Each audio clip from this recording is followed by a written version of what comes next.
Bab 26, Ciuman Terhalang Cadar.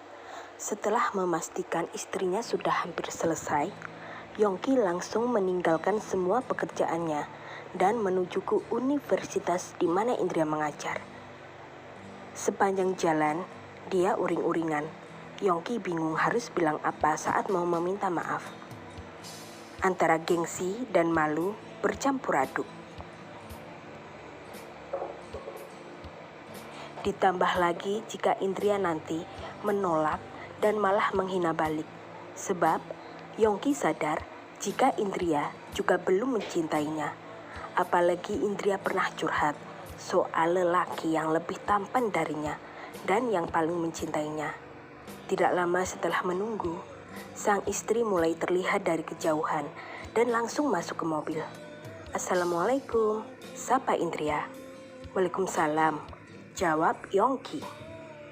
Indria cukup kaget sebab selama ini suaminya tidak pernah mau menjawab salamnya. "Kita langsung saja ke rumah Abah dan Umi kan? Atau mau pulang dulu?" tanya Indria. "Langsung saja malam ini, aku ada urusan penting jadi tidak bisa meninggalkan," jawab Yongki. Indria terdiam dan fokus menatap jalanan. Sedangkan Yongki disibukkan merangkai kata dalam otaknya. Tetapi lidahnya keluh dan tidak bisa berkutik. Bahkan Yongki sampai berkeringat dingin saking tegangnya. "Ayo jalan mas." "Kenapa malah bengong?" sela Indria. Yongki tersentak. Dia pun melajukan mobilnya secara perlahan. "Kamu ganti baju ya? Sepertinya tadi pagi tidak memakai model terusan gini," tanya Yongki mencoba untuk rileks. "Wah, tumben kamu memperhatikan aku mas," ujar Indria. "Ya kan kedua mataku melihat," sela Yongki. "Ya biasanya melihat tapi tidak peduli," canda Indria. "Begitu burukkah sikapku padamu selama ini?" tanya Yongki hati-hati. "Kalau aku jawab tidak, berarti aku berbohong kan?"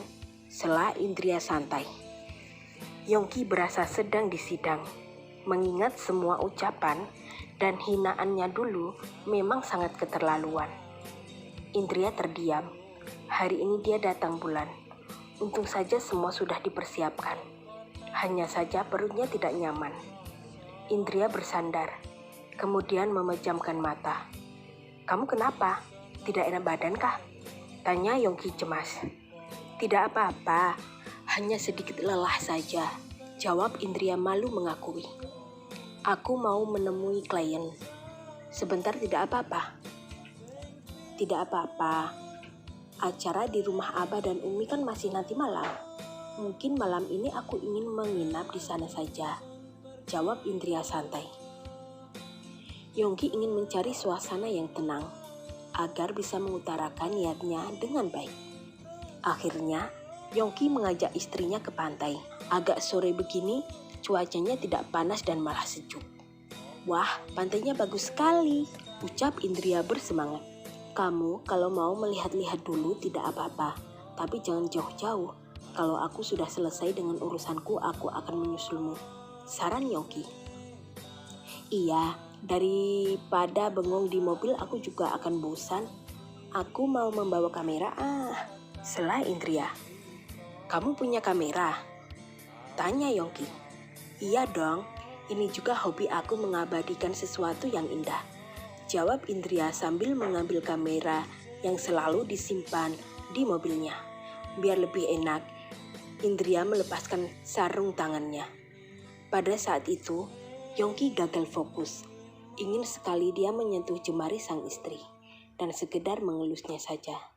"Ya sudah, aku pergi dulu ya." "Hanya beberapa menit," sela Yongki beralasan. "Iya," jawab Indria. "Assalamualaikum," pamit Yongki.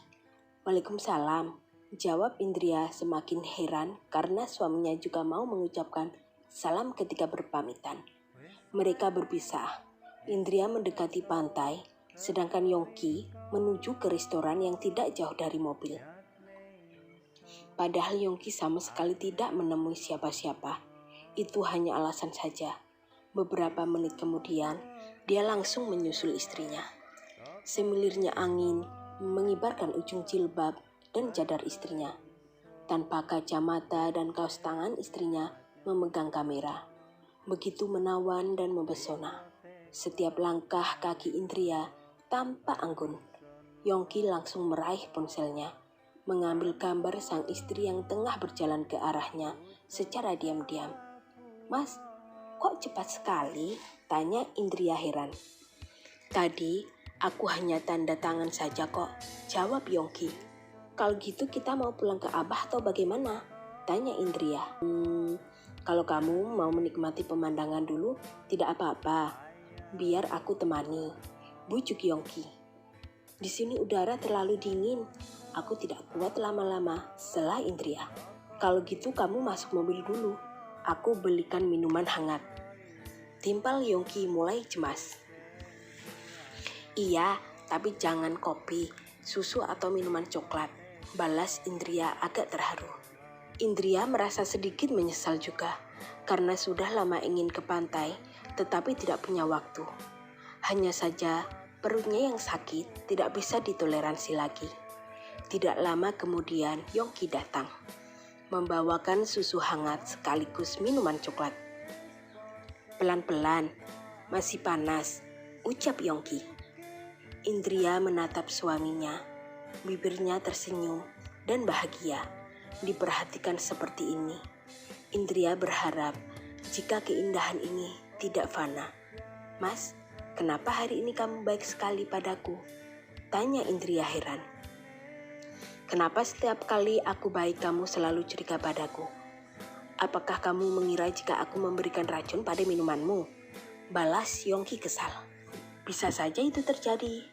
Jika aku mati, kamu bisa menikah Sinta atau Nadia," sindir Indria.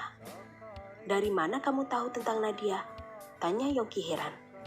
"Semalam, saat kamu mabuk, kamu terus menyebut namanya, dan kamu bilang sangat mencintainya," jawab Indria menahan sesak di dada. "Ah, kamu pasti salah dengar," elak Yongki mulai panik. "Jangan diteruskan, karena setelah ini kita pasti akan bertengkar dan merusak suasana. Mumpung hari ini kita akur, sebaiknya menikmati pemandangan laut. Nih yang satu untukmu," sela Indria menyodorkan minuman coklatnya. Yongki menerima. Seharusnya ini akan menjadi saat yang tepat untuk meminta maaf. Tetapi dia masih belum bisa mengumpulkan keberanian. Pada akhirnya Yongki gugup. Bahkan untuk menatap wajah Indria saja tidak bisa. "Indria, aku boleh tanya sesuatu padamu?" tanya Yongki dengan tubuh gemetar. "Ya, tanya apa?" balas Indria santai, mencoba menikmati setiap nyeri di perutnya. Baru saja Yongki ingin mengucapkan sesuatu, tetapi ponselnya berdering. Dari nada suara sudah jelas, jika itu panggilan dari Sinta. Yongki mencoba mengabaikan, tetapi terus berdering tiada henti. "Dari Sinta kan? Angkat saja, aku tidak masalah kok," ujar Indria pura-pura tersenyum tegar. Yongki merasa hampir putus asa, sebab Indria sama sekali tidak menunjukkan wajah cemburu atau keberatan jika dirinya berhubungan dengan wanita lain. Sedangkan dirinya sendiri teramat tersiksa saat Indria dekat dengan pemuda lain. Baginya ini terasa tidak adil. Kenapa masih belum diangkat? Nanti dia marah. Buruan, anggap saja tidak ada aku seperti biasanya, timpal Indria.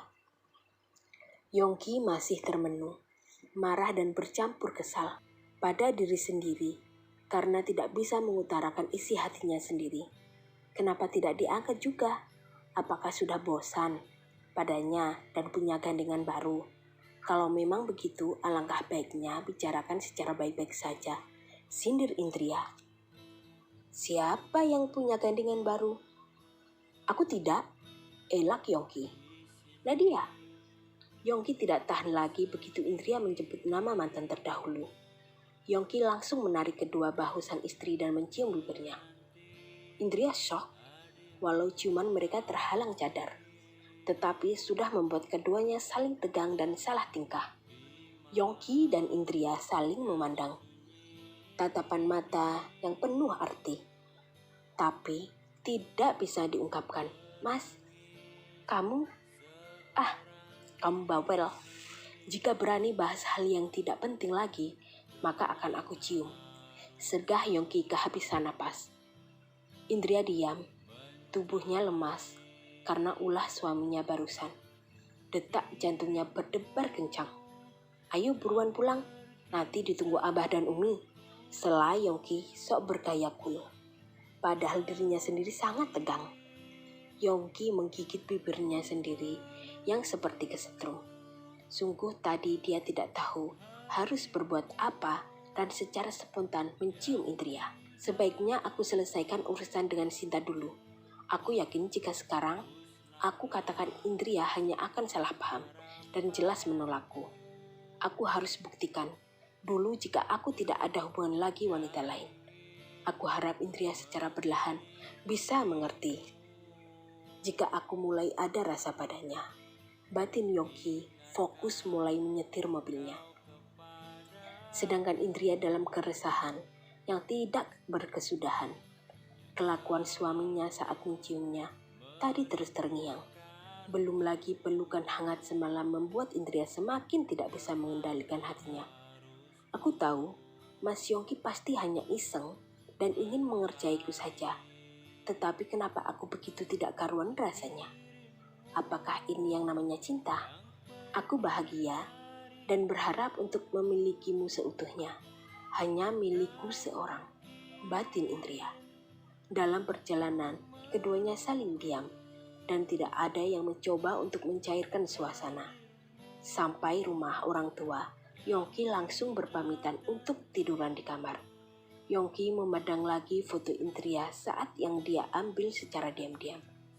Yongki tersenyum dan menjadikan foto sang istri sebagai wallpaper. Dia sangat indah sekali, gumam Yongki.